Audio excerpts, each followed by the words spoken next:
words of St. James ringing in my head. Mercy triumphs over judgment.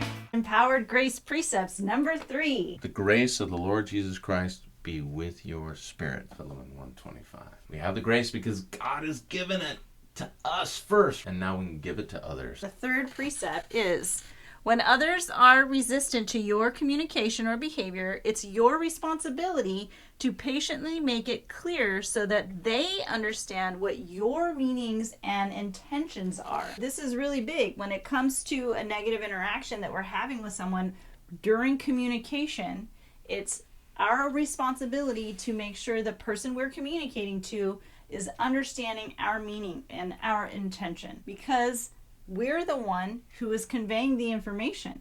So it doesn't mean we have to make them or try to make them feel good about the information. It just means that we need to understand that we're empowered because we're the one in control of making sure the meaning and intention of our communication gets conveyed the way we want it to be understood. They can still choose to have a negative feeling about your information, about your meaning, and about your intention, and that's fine. That's up to them. This is really important as an empowering precept because sometimes we'll have communications with people where the meaning and intention are not understood the same from everybody who's having the interaction. A negative emotional response can occur from somebody else in that communication, and now we have a misunderstanding and we have new negative memories connected with this person in a negative interaction. Once you know that you have communicated your meaning and your intention clearly, and they understand it the way you want it to be understood, and they still have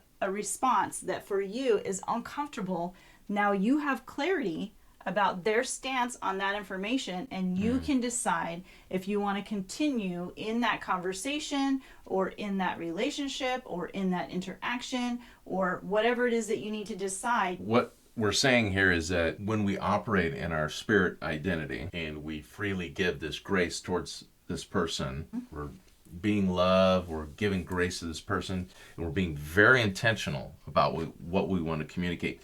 We are not to be responsible for how they react. It is not our job. And we have no ability to control the Right. emotions they choose. Mean what you say, operate in grace and love. Yes. And that's why it's clarity for you, and that's why it's empowering. So if you've had a negative interaction with somebody during communication, we suggest that you go to our website and do the forgiveness technique to free yourself of that negative emotion, renew the bond spirit to spirit with that person. Again, another act of empowerment. Here's where you can go to find that.